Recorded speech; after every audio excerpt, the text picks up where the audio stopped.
Going live.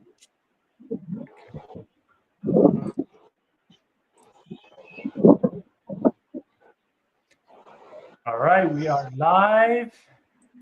Hello, hello, hello. Another Hello. awesome interview today. Hello, John. Hello, Cuisel. Thanks for joining us all the way Hi. from Nigeria. I am very, very excited to have both of you guys here. For those of you who are joining us today, this is our part 4 of our behind the scenes series for Carry On Anthology. John and Cuisel are one of the brilliant talents from Nigeria who have a story in the anthology, a story that circles around the folklore of Joromi. We're going to talk a lot more about their works, their background, and welcome, guys. Thank you for being here. Glad to be here. Glad to be here. Awesome. So I'm gonna start it off like usual. I ask everybody a good like softball question at the beginning, which is before you guys became a writer, a creator, a comic book artist, you were fans and stories that we all grew up on.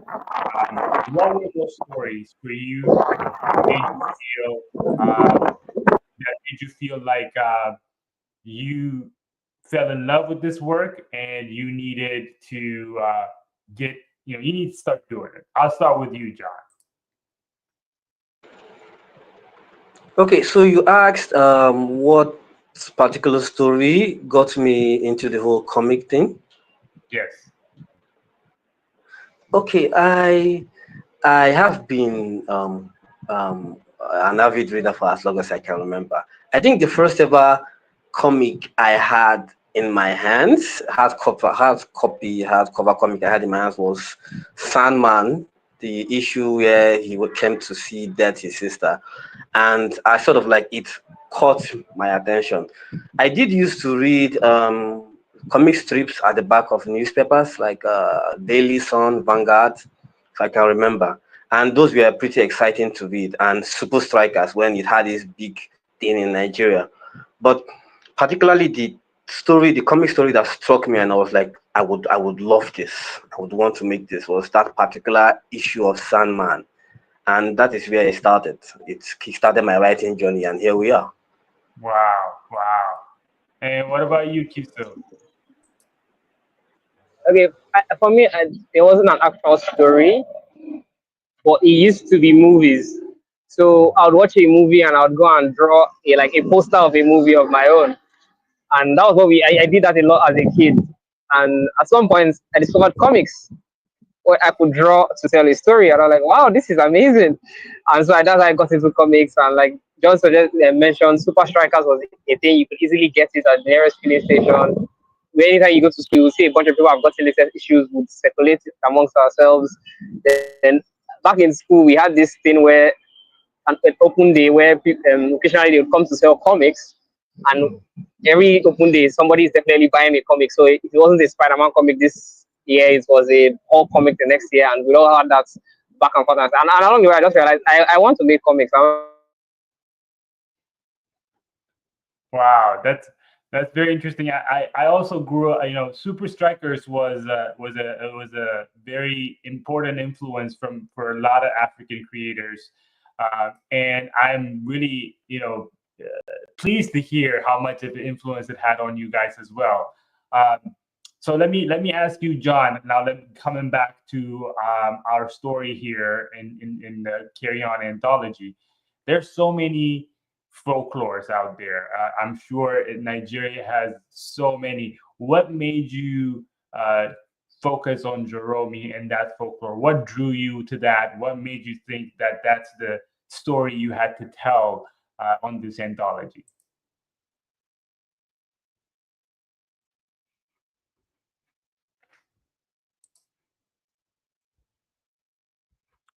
Wait 1 second. I don't know. I think you're on mute, John.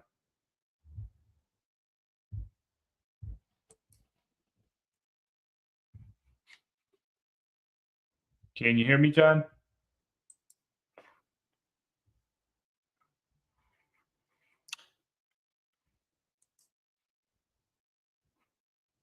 we may be having some technical difficulties. In the meantime, while we have John and the team back, hello everybody. Thanks for joining us for another live session. This is part of our behind the scenes series for the Carry On Anthology. We've been doing interviews this whole week. Starting with some creators from Ethiopia. Now we're on with creators from Nigeria. John, Uche, and Cuisel Peach were just with us. And I think they may be having a little bit of technical difficulties, but they'll join us soon. The reason I really like their story is they actually focus on Nigerian folklore of Joromi, which I posted about recently, and it's a very interesting folklore about this warrior, like an undefeated warrior who goes to fight in the spirit realm, and he ends up losing to this seven-headed spirit, and gets remembered by that loss more than his victories. And it was a very interesting metaphor to how sometimes defeat is more memorable than victories, and it reminded me of silent heroes, heroes like teachers, activists, and firefighters who go on to do a lot of impossible tasks and get honored after the fact and not while this is happening, right? And how we can do a better job at celebrating them. So I really like their story. It's a very fresh take on that folklore. It introduced me to that folklore as well. And so I'm really excited for you guys to all check it out. Hopefully we'll have them back online to join us. But in the meantime, if you have any questions, definitely put them on the chat. If you haven't yet, the Carry On Anthology launched May 6th, and you can sign up to get on our launch list. The link is in my bio, and you will get notified immediately when we launch. I see a comment. Where can we find the content? The content, so that is in the book. So the anthology book, again, it's launching May 6th. It's a limited edition hardcover book, about 84 pages or so. It has 10 amazing stories by different creators from all over Africa. And I'm talking about talented creators who work with Disney, Netflix, and more. It comes with a behind the scenes package that you can even learn more about the folklore, the art process, and how the creators went about creating it. It comes with free US shipping. It also has really, really great reviews by some of the best in the industry experts. So it launches May 6th. Very, very excited about it. Go to the link in our bio, and I might even put the link down here on the chat so you can easily access it and get on the launch list. But if you get on the launch list, you will be able to. You'll get notified on email the moment the book launches, and you can get your copy. I think this is a book that everybody should have at least one copy in their home. I think this is a book that deserves to be in libraries and classrooms. So if you're a retailer, we're going to have retailer tiers as well, retailer discounts. So definitely please sign up to the launch list. Let's see, how do you pin that? Okay. But I just put the link down on the chat in the comments. You can also find it in the link of my bio or our profile bio. Oh, there you go. We got him back. Yes, Hello. I'm so sorry. Yeah, I'm sorry. The service was pretty messy. Yeah, I'm so sorry. Trust me, I understand. No problem at all. Cuisel, you're back. Can you hear us?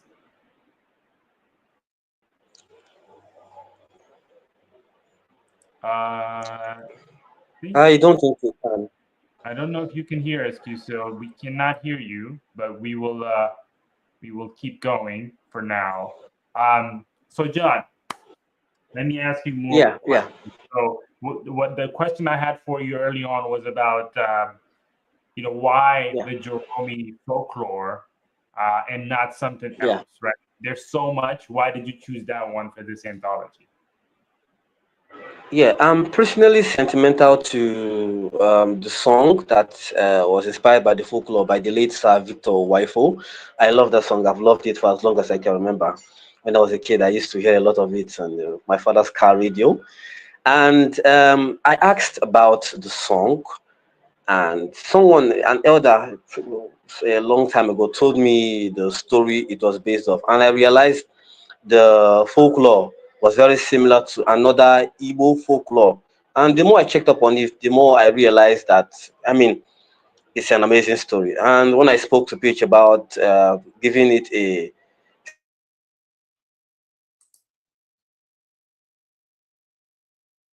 sci-fi spin, he loved the idea, and the rest is history. Yeah, I found the take to be very refreshing, to be honest with you, because after you guys pitched it, I went ahead and also read a lot about it, and so I'm really, really Yeah, excited, folks, to see the sci-fi twist you put on that story. Um, yeah, so uh, if let's say I know anthologies are in a way limiting because you get a certain number of pages to tell a story well. yeah. Uh, if you had unlimited pages, oh, do we lose John? Oh no, we lost John. Oh man, the network is becoming enemy of progress. So no worries.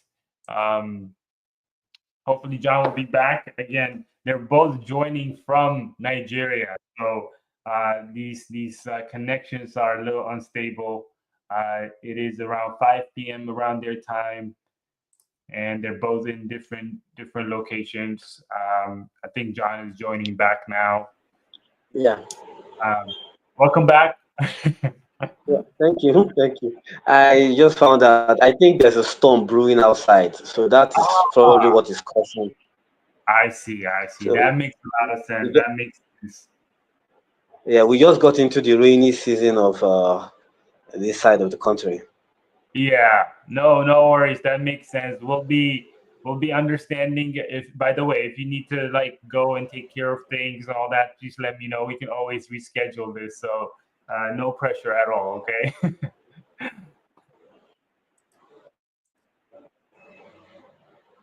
John, oh, maybe we lost you Yeah, again. sorry. Ask the question again. Sorry, I Okay. didn't get you the first time. Sorry.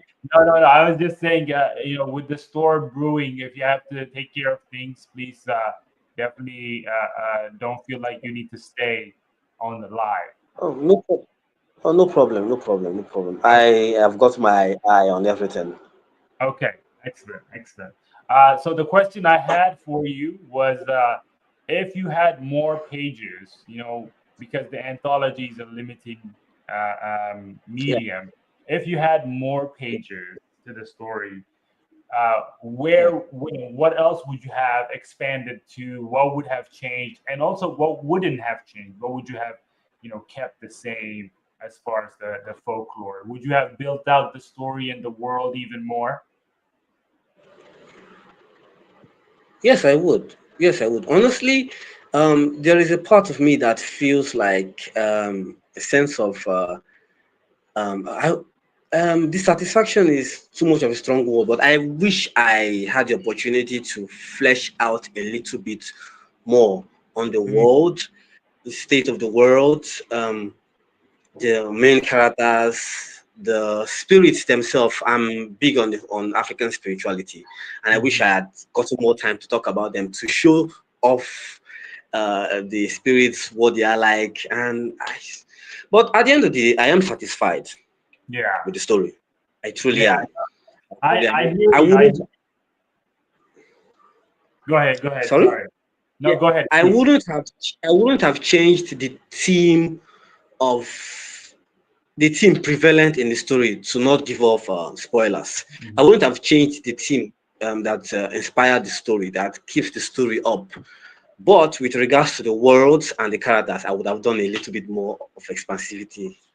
Yeah, when I first saw it, I felt like it almost could have been made into a movie because you just took us into this new apocalyptic world, which was like, I hadn't even considered that that's where you would take it, So that was very fresh, and I wanted to see a bit more. Let's Yeah. see. Is Giselle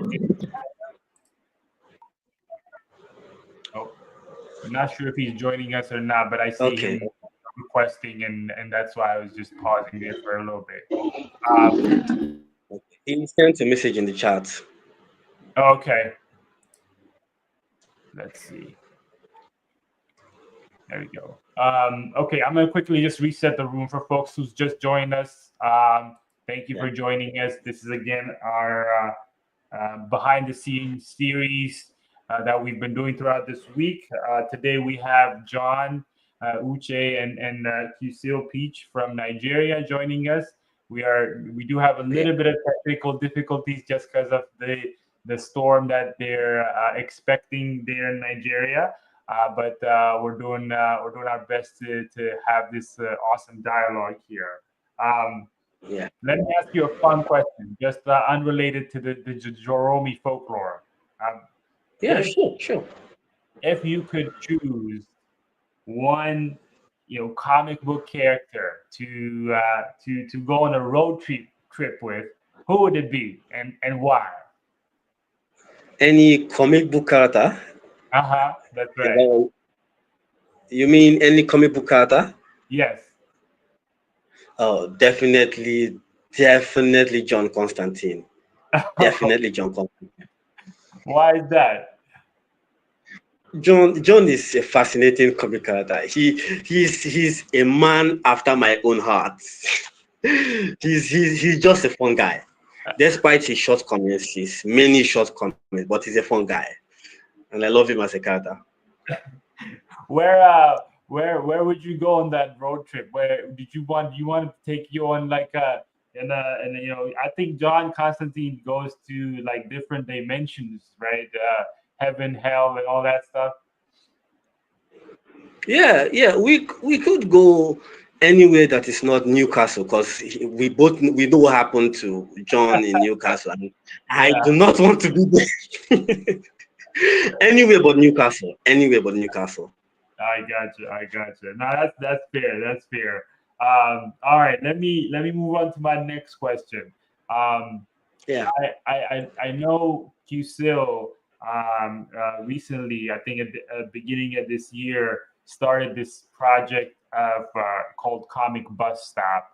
yeah. And I wanted to ask him more about it, but just, since you guys are teammates, I wonder if you are also involved to a little bit on it. And from my understanding, you guys are trying to, track the published records of comics in Nigeria, and sort of preserve that knowledge a little bit. What's the goal? What's the deeper goal? Why did you guys start doing that? And from your conversations, what do you hope to achieve from that? The goal has always been to keep records because the idea started off with Peach telling me that he found out that if someone, say an investor, wants to check up on the comic industry in Nigeria, the person Google searches and just finds a little bit while there is so much more to be explored. Yeah. He was like he could solve that problem, and I was like, yeah, bro. I mean, take it up. We are here to help you out. Take it up. And he cooked up the comic bus stop. He has, I think he has more. He does have more info on the Nigerian comic book longer than I have because he's been in the community longer than I have. So he Mhm. collected. He spoke to people. He got info. We looked at it. He wrote it. We cross checked and he put it up. And he was like, "Yo, check this out. What do you think?" And we were like, "Hey, okay, this is good," because Mhm. the goal has always been to there will come a time where Nigerian comic community will be looked at as a powerhouse, and people would say, "Hey, what comics existed before now?" And this is it. The comic Mhm. bus stop is what should answer that question. That's Mhm. it. That's really good. I agree with the initiative. I really like it, and I hope that more of those come out because I do think it's very valuable to have such a repository of information. Um, do you think you know I know as a limited number of people doing the archiving process, it can be a little overwhelming and Yeah. it can be exhausting. How can people help? And what do you think is the right way to make the comic bus stop sustainable in the long run and help you guys?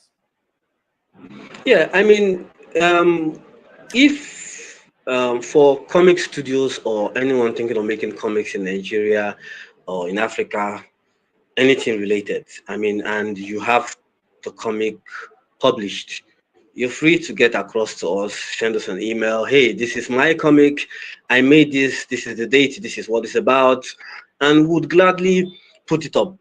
Mhm. It's not just an archive, but it's a form of promotion for comics in Nigeria. I doing pitch working on this had made me realize that there are a whole lot of Nigerian comics I've not even heard about, Mhm. Mhm. and that's the fun part about it. So we are open to people saying, "Hey, I made a comic. It's Nigerian. It's African. Check it out." And we would do our best to put it up. And hey, and I mean, investors could come into play. Well, but that's just generally it. So Yeah, yeah, no, I really think it's a very good initiative. From the way I yeah, see it, I feel like not many people used to listen to Afro beats a few years back, and now yeah, Afro beats is the fastest growing genre, and it's yeah, even branching out into amapiano and a lot of different sectors. And I see a similar revolution happening in the comics and graphic novel space, and the way African creators like yourself, like myself, are putting out exciting, refreshing stories with unique, techniques and just like how manga basically changed the experience of comics in the 1960s. I feel like yeah, African comics are about to do that. And I really hope that, when folks start paying attention to it, they can go back and look at all the things that have been published yeah, and really enjoy it and then be expecting of all the awesome stuff that's coming out. yeah. Let me ask you one more question, and then I'll let you tell people where they can find your work and where what's coming up for you. What is Yeah. one non-comic, non-writing thing that you do that inspires your creativity, fuels your creativity? Something very unrelated to, writing and comics, just something else, right? What is this? Do you have something like that? Yeah, I do. I do. I do relax by watching a lot of YouTube video essays and documentaries. Hmm. I got off my SCP obsession recently. I used to be obsessed with watching SCP content. I know it sounds weird. Yeah. I know, but I watch a lot of video essays and documentaries on YouTube. It helps relax me. So yeah, that's that. That's good. That's good. I think that actually does help a lot with writing. It makes your world Yeah, building very rich. yeah, yeah, it does. It That's great. does. That's great. And So it's also part of entertainment. yeah, yeah. So where can people find your work? Where can they follow you? Please definitely let people know what's coming up for you, and Okay. uh, I'll give you the floor. Okay, so hi, I'm John Uche. I'm a comic writer. My most recent comic is called Celestial Eyes, and you can find it on Global Comics. It has 4 chapters free to read now, and as of the time of this video, is it has like 67,000 views. So yeah, check it out. It's a fantastic read if you love horror, if you love badass ladies, if you love great storytelling. Check out Celestial Eyes on Global Comics. And I'm also part of a project coming. I can't say much about it, but yeah, I'm also part of the comic anthology Carry On. So yeah, I am so excited about that. Yeah, but if you want to get across to me on Facebook is John Uche. On Instagram is Wolf of underscore Bende, as in Bende, Wolf of underscore Bende. And yeah, hit me up. We can talk. Talk about cool stuff. Yeah. Awesome. I've also put in the comment your handle for Instagram for anybody who wants to follow you again. And then when I post this, I will tag you so that folks can easily find you. With that Yeah. said, Thank you. let me just make sure there are no comments that I missed. Oh, thank you very much for Anim 589. Thank you for your compliments. There, I don't see any questions. I think this was a really good hangout session. Once again, thank you for everyone who attended. Thank you, John. I know, despite the Very much. technical difficulties, I appreciate you hanging on and giving our audience a little bit of your time. And we'll talk soon. All right. See ya.